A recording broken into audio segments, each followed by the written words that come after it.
জালে ভালো মাছ ধরা পড়তেছে না, জালে ভালো মাছ ধরা পড়তেছে না। এখনকার সিনাগুলো কেমন জানি, ফর্সা টর্সা হইতেছে না, দাঁত টাত থাকতেছে না, চুল টুল কম, বয়স্ক, অ্যাপ কাজ করতেছে না ঠিক মতো। ভাই বাংলাদেশের কিছু মেয়েরা আছে, ছেলেরা দেখেন, আপনি যদি সামাজিক যোগাযোগ মাধ্যমে দেখেন, আপনার উঠতি বয়সে আপনি কি করবেন?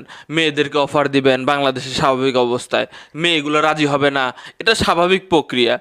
কিন্তু এরা বসেই থাকে ওই অ্যাপে, চীনা অ্যাপে ঢুকেই রাজি হওয়ার জন্যে। ওই অ্যাপটা মানে একটু খুঁজে দেওয়া উচিত। আচ্ছা, ভাষাগুলো মানে ট্রান্সলেট হয়ে যায় মানে অটোমেটিক, যাই লিখুক চায়না ভাষায় চলে যায়। অবস্থা দেখছেন। আজকে দুইটা ঘটনা বলি আপনাদের।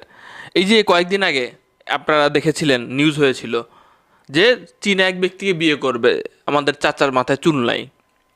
চাচার মাথায় চুন লাই, বয়স তো অনেক। পত্রিকায় নিউজ করলো যে যুবক, চীনা যুবককে বিয়ে করলেন এই মহিলা, নিউজ হয়ে গেল। কিন্তু এর পিছনের গল্প কি আজকে কি দেখা গেল বলতেছি ভাই। দেখেন, এই লোক এখন তার বউরে খুঁজে পাইতেছে না, বিয়ে করছে বাংলাদেশি মেয়েরে, বিয়ে করছে, আর বউরে খুঁজে পাইতেছে না।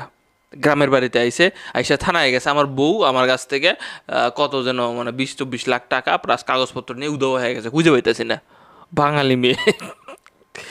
এই মেয়ের ইতিহাস ঘাইটে কয়েকটা গল্প পাইছি আমি। কিছু জায়গায় বলতেছে যে এই মেয়ের আগে বিয়ে হয়েছে, 5-7 বছরের একটা বাচ্চাও আছিল।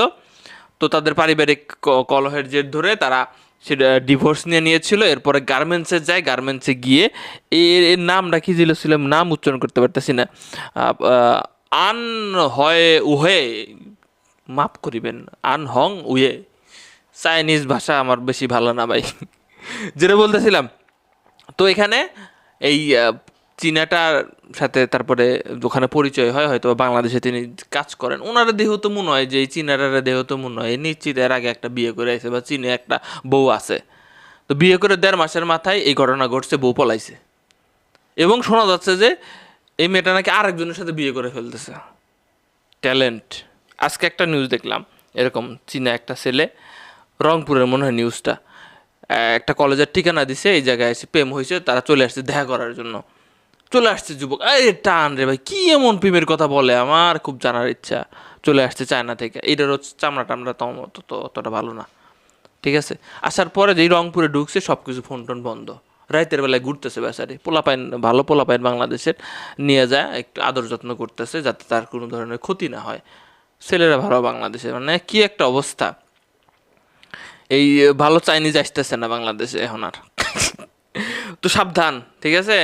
এই যে প্রেম করে আবার যেগুলো নিয়ে যায় এই ভাই, নিজের দেশ ছেড়ে, নিজের সব কিছু ছেড়ে বাইরের দেশে যাবে, কেমন আপ্যায়ন পাবে ঠিক নাই। কিছু কইলে উত্তম মাধ্যম দেবে, ভাষার বিশাল বড় একটা ডিফারেন্স। দরকার কি ভাই?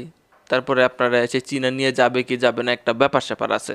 তো সচেতন হই আমরা, কবে যে বুঝবো। আর ওই যে বললাম না যে এরা ওই অ্যাপেই যায়, যে এক বান্ধবী ধরেন যে চাইনিজ অ্যাপে গেছে, আরও 10টা গার্মেন্টসের বান্ধবী বা বিভিন্ন শ্রেণীর বান্ধবী জোগাড় করতে, চল রাজি হবি, তোদের কাজ রাজি হওয়া। রাজি হয় চায়নার কাছ থেকে টাকা পয়সা, হয়তো টাকা পয়সাও তো মনে হয় দেয়, ডলার টলার ব্যাংকে ট্যাঙ্কে মনে হয় দেয়। নাহলে এমনি মেয়েরা তো রাজি হয় না ভাই, সবার কথা বলতেছি না।